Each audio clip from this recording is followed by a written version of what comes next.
All right, welcome everybody to our Story Launchers story time and our creative interview. I think this is take 4, maybe 3 or 4, with Miss Em Bannock, and we're going to have her share some of her novel, Totally Devoted, this evening. And I'm combining her interview while she's doing some reading for us and killing two birds with one stone, because we've done this too many times. We're getting pretty good at it. I must admit, we're getting pretty good at these questions.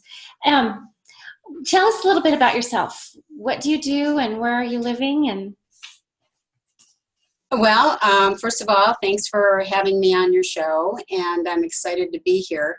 I'm Em Bannock, and I am a romance writer. I write adult novels. They are realistic fiction, and they're adult because they do have some explicit sex scenes in them. But I think that that's important to put that in there. I live in rural Wyoming with my family, and I do a lot. We have to do a lot of things like most people in Wyoming. You have to be pretty much a jack of all trades. But writing is one of the things that I've always wanted to do, and now that we are getting on in our years and have a little bit more free time, I'm able to get into it, and I'm really enjoying it. yay. Well, I love that you write something such a different genre than I do. And as I was just saying on the Facebook Live, that of my ebook about getting out of our comfort zone and trying new things and doing new things. Well, and that falls in line with writing and reading as well. And so that's a genre that I've never explored, never tried to write. I find it very challenging, not something I read much of. So I look forward to reading your book. I have one scene in my upcoming Morning Star, and it's not even really a sex scene, but it's something that I need to work on. So I applaud you for that, and that's something to write something that we're not familiar with or don't particularly like to write. It's good stretch of the writing muscles. Yes, it is. In fact, I've been asked, if there's any type of anything else that I would write, and I am thinking of maybe writing. It'll be an adult novel also, but maybe set like in the old Western times, back in the cowboy days, because most of my books are all modern, like around from 2000 on up. So that's to me, that's kind of scary because it takes a lot of research. You want it to be accurate. Mm-hmm. But yeah, it's a good exercise. I'm kind of looking forward to it. I'll help you with your historical fiction, because that's what I write. Okay. With the romance part. Okay. I love the research. I love the research part of it. That's my favorite part. So tell me, do you have any creative struggles with your writing, if any? Well, you think that the writing is actually the easy part. And, when I decided to be an author, I would just spend all my days writing and somebody else would do all the publishing and the marketing and all that kind of stuff. But in today's market, you're pretty much, because there's so many authors out there, and I'm an indie author now, and you have to do all that yourself. And to me, that's the struggle, because the writing pretty much comes easy, but you have to be able to promote it and market it. Mm-hmm. And if you are on a very low budget, you end up having to do a lot of that yourself. And you have to get yourself out there. And to me, that is the challenge. That's the challenging part about being an author is putting the effort to get yourself out there. Mm-hmm. Mm-hmm. I agree. And that's what I'm creating with my story launching program, is first and foremost a blueprint for authors to follow, but there's help in it. You're not going it alone. You've got a set path as you're going along, and some tools and tricks of how to get there a little quicker. That would be very helpful. And and I've noticed that other authors are very willing to share their information, and I do belong to a lot of the Facebook pages for indie authors, and I mean, anytime you put a question out there, you get like 50 answers. Mm-hmm. But that's a whole new field to me. Hmm. Yeah, So, you've got a job inside of a job, really. And right. I found my first book. It was a middle grade fiction book, and it was published traditionally with a traditional publisher. But I found that I was I felt like I was an indie author, and I know that most publishers today expect the author to do most of the work. You know, they help some. The only thing that the Yes. publishing house did for me was they edited and the book cover, which I hate.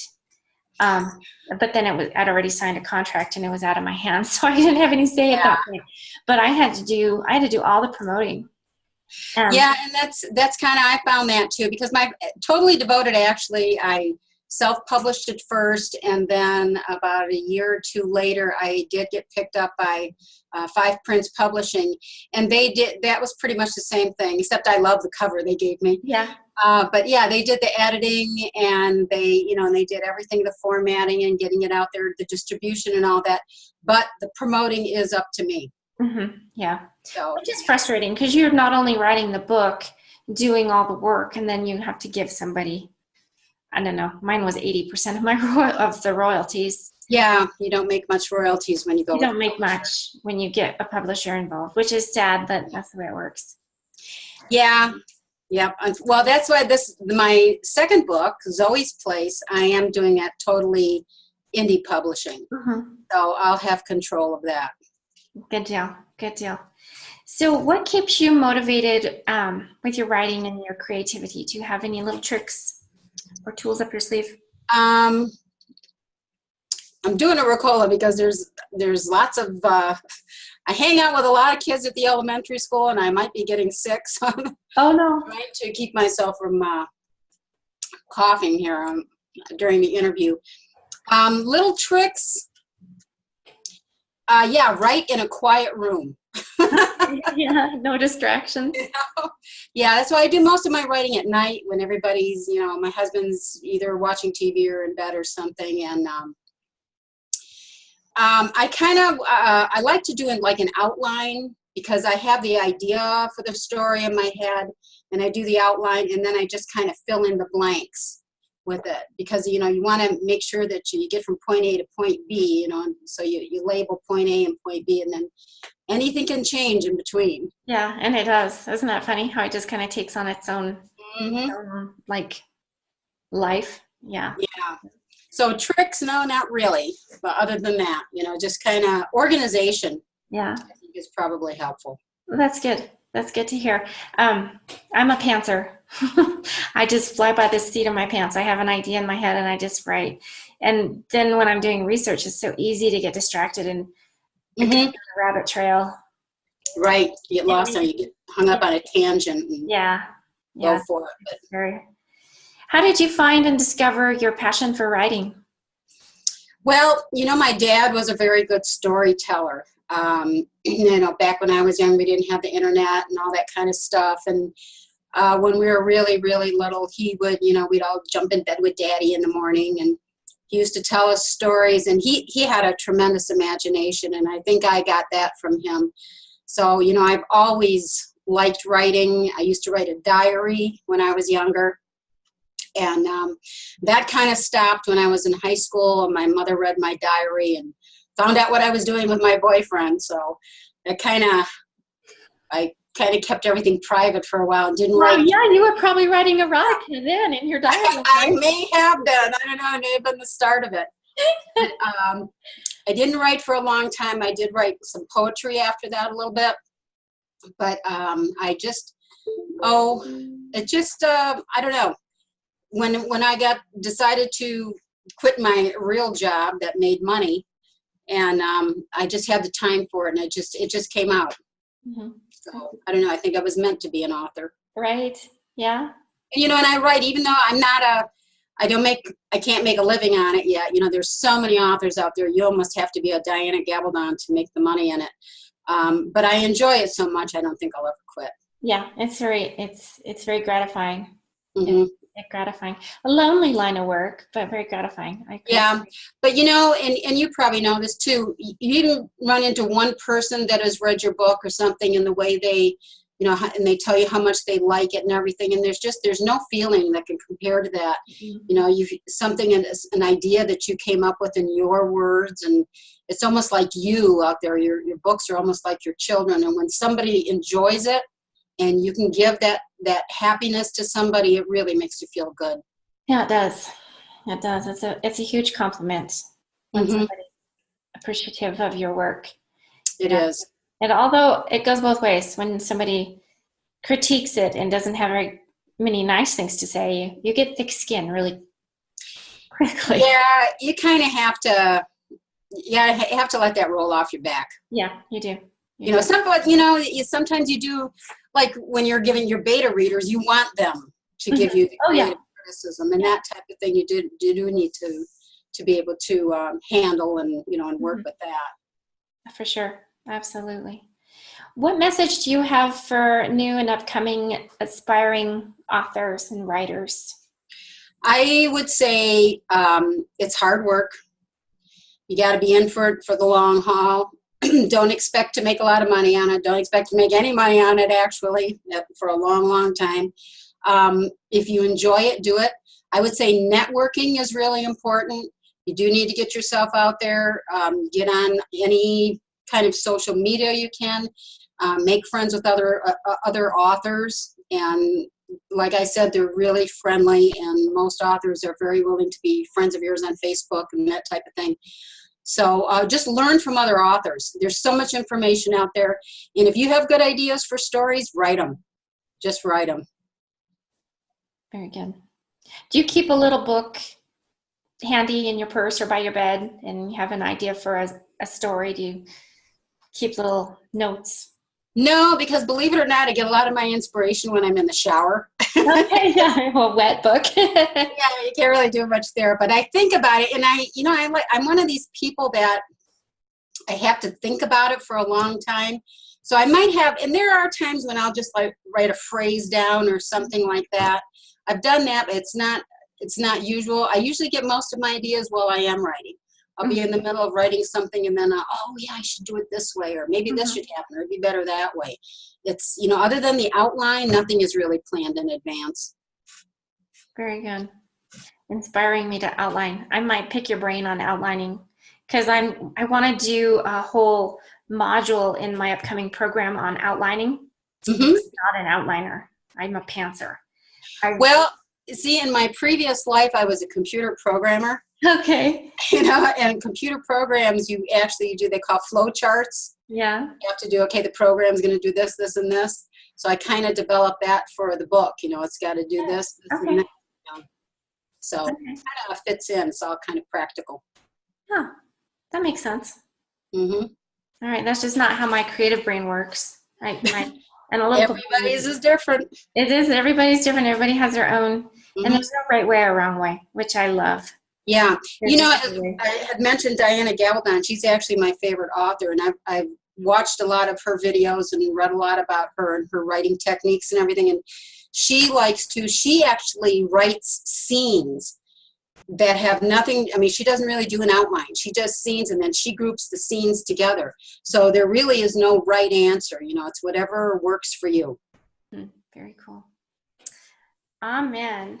What does the future hold for you in your writing and your books?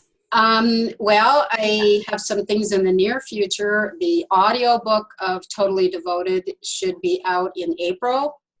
And then Zoe's Place, my second book, I'm looking for an editor for that right now, and because I do think I've got it completed. I want to pass an editor real quick, so that should be published by the end of this year. And then I have an idea for probably 2 or 3 more books. Very good. Very good. And how can our audience follow you and follow your journey? I do have a Facebook page. I'm on there as EM author, or EM Bannock -author, and I do have just a regular EM Bannock page. The author page is where I put a lot of like events and that type of thing. I have a website, which is embannock.com, and that probably is the best place because it has an area in there for you to contact me, and it has links to buy the books and a little bit of bio information and all that. And I try and keep that pretty much up to date. I don't have a blog, but I do on the event page on my on the website. I try and keep that up to date. I am on Twitter, and I'll have to look it up here because I don't know it by heart. So my Twitter thing is at EM Bannock. And then on Instagram, I am E_M_Bannock. Okay.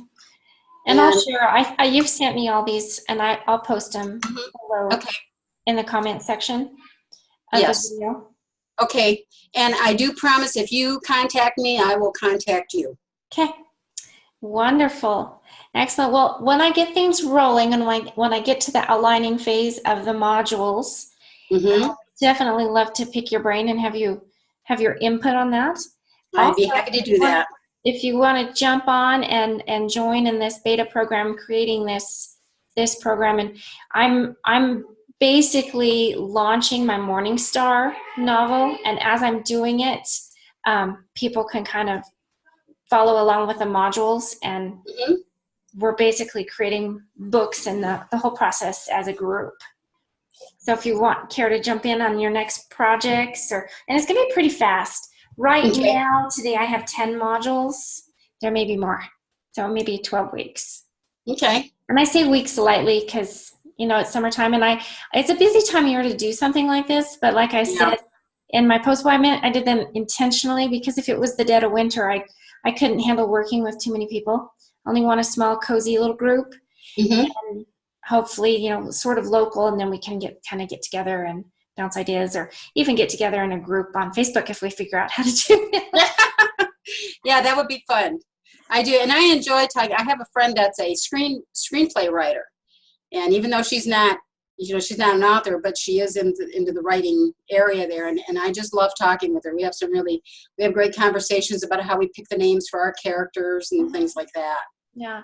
So yeah, it's a lot of fun to talk with other authors. And it's inspiring and motivating just to get, that energy. And once we get that momentum rolling and building, it feeds on itself. And yes, as far as I'm concerned, we're unstoppable. Once we get that momentum rolling and going, I think it'll be really exciting. So well, and that's one other thing I want to say about for new authors, especially if you're a woman. It's an excellent opportunity to get into a career that you're on a level playing field with men. Amen. There's no discrimination in this field. So that's one of the great things about it. Bravo. Excellent. Well, thank you so much for coming on here. And from now on, we'll just do this on Zoom. I will figure out why we aren't. I'll work on it. I think my computer's outdated. I'm not sure what. We'll keep, where there's a will, there's a way. All right, great. Well, looking forward to working with you. I look forward to you too, and this will be exciting. And have a wonderful evening and a wonderful weekend. Thanks, you too. All right, thanks, hon. Okay. Take care. Bye-bye.